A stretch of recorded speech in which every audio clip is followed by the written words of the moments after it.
Baik, Shalom. Perkenalkan, nama saya Jefferson Eko Mamutang. Saya dari Stikes Marnata Kupang, Prodi S1 Keperawatan semester 4. Di sini saya akan menjelaskan patofisiologi tentang meningitis, kejang demam, dan hidrosefalus. Selamat menonton. Yang pertama, patofisiologi meningitis. Otak dan medula spinalis dilindungi oleh 3 lapisan meningen, yaitu pada bagian luar adalah durameter, bagian tengah arakoid, dan bagian dalam piameter. Cairan cerebroid merupakan bagian dari otak yang berada dalam ruang subrakoid yang dihasilkan dalam flekus koroid yang kemudian dialirkan melalui sistem ventrikel. Mikroorganisme dapat dimasukkan ke dalam sistem saraf pusat melalui beberapa cara, misalnya hemogen atau paling banyak trauma kepala yang dapat tembus pada CSF dan arena lingkungan.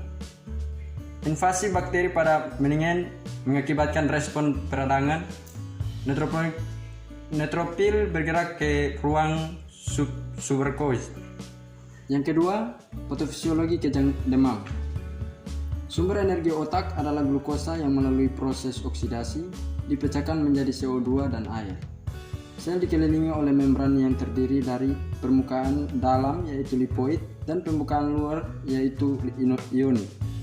Dalam keadaan normal, membran yang sel neuron dapat dilalui dengan mudah oleh ion kalium dan sangat sulit dilalui oleh ion natrium dan elektrolit lainnya, kecuali ion klorida. Akibatnya, konsentrasi ion dalam sel neuron tinggi dan konsentrasi rendah. Sedangkan di luar sel neuron terdapat keadaan sebaliknya. Pada keadaan sebaliknya, demam kenaikan suhu 1 derajat Celcius akan mengakibatkan kenaikan metabolisme basal 10-15% dan kebutuhan oksigen akan meningkat 20%.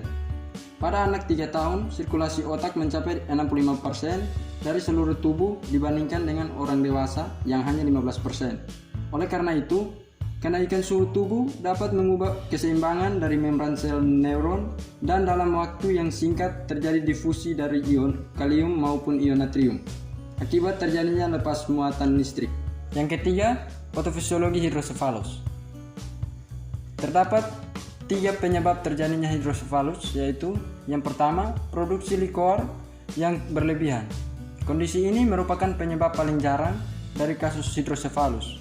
Hampir semua keadaan ini disebabkan oleh adanya tumor pelkus koroid. Namun, ada pula yang terjadi akibat dari vitamin A. Yang kedua, gangguan aliran liquor yang merupakan awal kebanyakan kasus hidrosefalus. Kondisi ini merupakan akibat dari obstruksi atau tersumbatnya sirkulasi cairan cerebrospinalis. Yang ketiga, gangguan penyerapan cairan cerebrospinal. Suatu kondisi seperti sindrom vena cava dan trombus sinus dapat mempengaruhi penyerapan cairan cerebrospinal. Kondisi jenis ini termasuk hidrosefalus tekanan normal atau pseudoumor cerebri. Dari penjelasan di atas, maka hidrosefalus dapat diklasifikasikan dalam beberapa sebutan diagnosis. Hidrosefalus interna menunjukkan adanya dilatis ventrikel, sedangkan hidrosefalus eksterna menunjukkan adanya pelebaran rongga subrakonoid di atas permukaan korteks. Hidrosefalus komunikan adalah keadaan di mana ada hubungan antara sistem ventrikel dengan rongga subrakoid, otak dan spinal.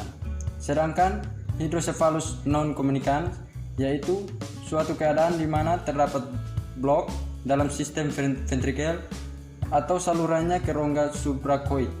Hidrosefalus obstruksi adalah jenis yang paling banyak ditemui di mana aliran likor mengalami obstruksi. Terdapat pula beberapa klasifikasi lain yang dilihat berdasarkan waktu onsetnya, yaitu akut, subakut, dan kronis.